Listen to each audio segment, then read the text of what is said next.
Una odisea. El camino más largo. Hubo chicos que volvieron de la guerra, en mi pueblo. Hubo varios, así como hubo quienes jamás volvieron y aún se los recuerda a través de espacios públicos, escuelas, plazas y por el compromiso constante de las familias con su memoria. Sin embargo, entre los que volvieron hubo menos recuerdo y más un lento trabajo interno. Lo imagino así al menos, para volver de verdad. Para nosotros, los argentinos, es común el irnos. Somos un país de inmigrantes, pero es muy difícil el volver. Hasta técnicamente ha de ser muy difícil volver al fin del mundo, encontrar ese lugar una vez más. Hay un viejo tango en donde el cantor se enorgullece. Él, como pocos, dice que fue capaz de volver, de estar sin ser un fantasma, de volver cambiado. Sí, a un país diferente ya, pero aún así ocupar un espacio. Aunque quizás el tango diga lo contrario, que en realidad es imposible volver.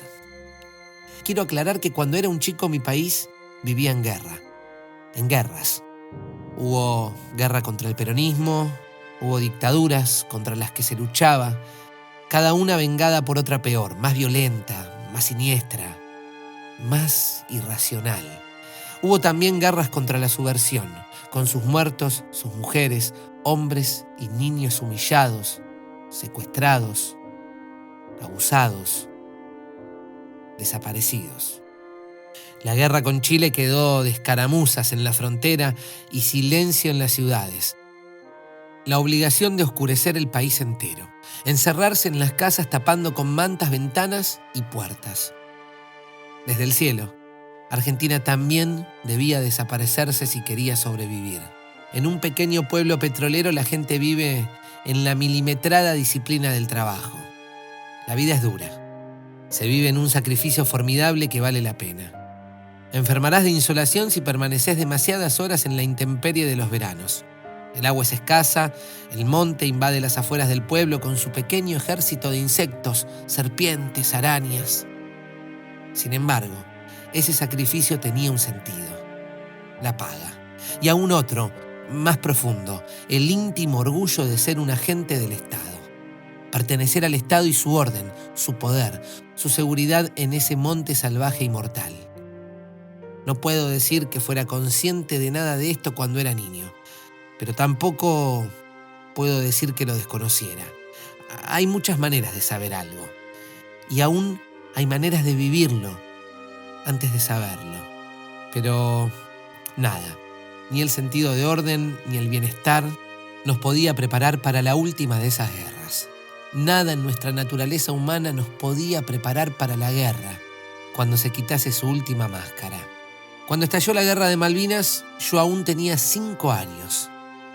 Percibí la excitación en los adultos que me rodeaban, la sensación de que estaba pasando algo inédito, que por fin podría finalizarse ese ciclo de guerras constantes, cada una más injusta y dolorosa que la anterior, con un final feliz, con un final justo. Recuperar lo que era nuestro y había sido robado hacía más de 100 años por el imperio más poderoso del mundo, los piratas, los ingleses.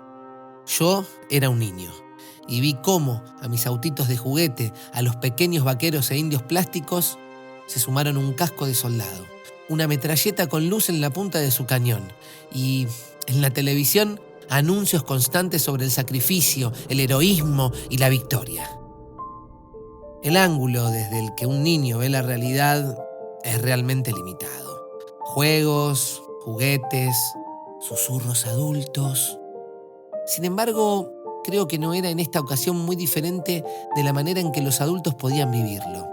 La sociedad constantemente celebraba por la guerra y por los soldados. Colectas, recitales, fútbol, básquet, boxeo, todas las maneras conocidas de celebración y encuentros se realizaban en honor de la guerra, para recolectar ayuda para nuestros soldados. Con los años, supimos que la mayor parte de lo obtenido quedó en Argentina, robado por los funcionarios de la dictadura o simplemente olvidado en depósitos, en rincones. Quizá, y solo quizá, las guerras siempre hayan sido iguales. Para los civiles, vivir como en un sueño, festejar la vida sintiendo al mismo tiempo que se participa de algo trascendental, único. Para los soldados, enfrentarse a la muerte es algo indecible. No hay narración que haya transmitido jamás la realidad de enfrentar o aún ingresar a la muerte. De la muerte no se vuelve. De la muerte no se habla. No hay nada vivo que permanezca despierto frente a ella. Nada hay que entender allí. En una guerra, entonces, no solo habría dos bandos enemigos, los buenos y los malos, sino dos bandos opuestos, dos bandos incapaces de comprenderse, el que está acá y el que fue allá. Unos se fuerzan a vivir mezclados con la muerte, otros se obligan a vivir, a reír, a festejar aún por sus hijos, para tenerlos un poquito presentes. Les contaba hace un rato que mi lugar era un pueblo petrolero, muy al norte del país. Pocos lugares más lejanos hay de las islas en nuestro país. Un pueblo con un sentido y un mandato, o a lo sumo dos: el trabajo y el Estado. Y ser parte de un Estado nos incluía de lleno en la guerra. Ir a la guerra para muchos chicos quizás haya sido su manera particular de cumplir con ese Estado del que recibíamos todo y al que dábamos todo: un servicio, una inclusión. Hubo chicos originarios que desde ese territorio en el que vivían, desde ese cosmos colectivo y entrañable, hubo campesinos, hubo pobres y hubo también clase media que terminó el colegio para perderse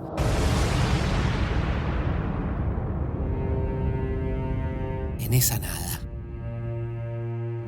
Sin embargo, todo fue vivido sin pensar, casi sin recordar. El tiempo pasó, cayó la dictadura y vino un mundo nuevo, la democracia. Todo casi sin pensar, hasta que en los años 90 el Estado fue desapareciendo, dejándonos huérfanos, sin ese sentido suyo, sin ese destino, también sin trabajo. Una vez, y muchos años más tarde, mientras era un adolescente y miraba todo pasar sentado en la plaza, alguien me inmovilizó los brazos, los aferró por mi espalda. Traté desesperadamente de zafar del ataque. Me costó, pero pude. Y vi a Pedro. Pedro quizá, desde siempre, había estado condenado al margen y la desgracia. Se había criado en las calles y de esta había pasado a la colimba, justo en el terrible momento de la guerra. En un pueblo pequeño no hay casi espacio para los lincheras, los verdaderos marginales. Un pequeño pueblo tiene muy poco espacio para la mendicidad. La calle, como dimensión, es más bien un espacio para las grandes ciudades y su anonimato. Sin embargo, Pedro era todo eso y más. Vestía harapos grises, una barba feroz le comía las facciones del rostro.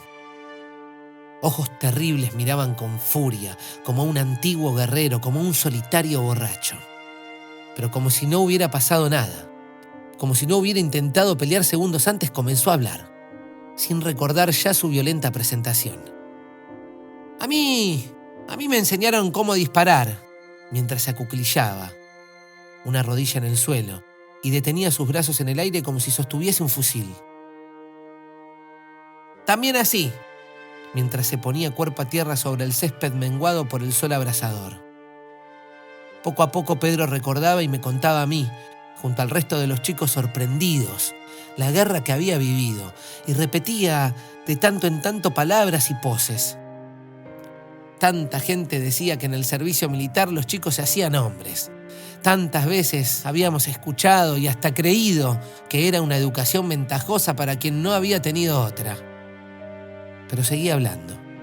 Pedro, al menos una gran parte suya, aún seguía en la guerra. Ni la calle, ni el alcohol, ni la miseria a la que había sido condenado por las desgracias de la vida mucho antes de ser un adulto. Nada ni nadie lo había sacado de esa guerra, de esa condena. Y sin ayuda, por la propia sed de ser alguien, de contar quién era, Pedro estaba contando, estaba saliendo poco a poco de allí, repitiendo quién era, ¿Qué era? Repitiendo aún esa violencia que había sufrido y que aún era parte de su ser. Yo, un adolescente con anteojos que sufría bullying todos los días, no terminaba de reponerme de la sensación de violencia que me había dejado su ataque. Sin embargo, miraba, en medio de mi furia, que era en realidad su furia, en medio de esa nube de emociones, algo comenzaba a clarearse. Porque a más de 10 años de una derrota, Pedro hablaba y estaba caminando el largo camino de regreso de la guerra.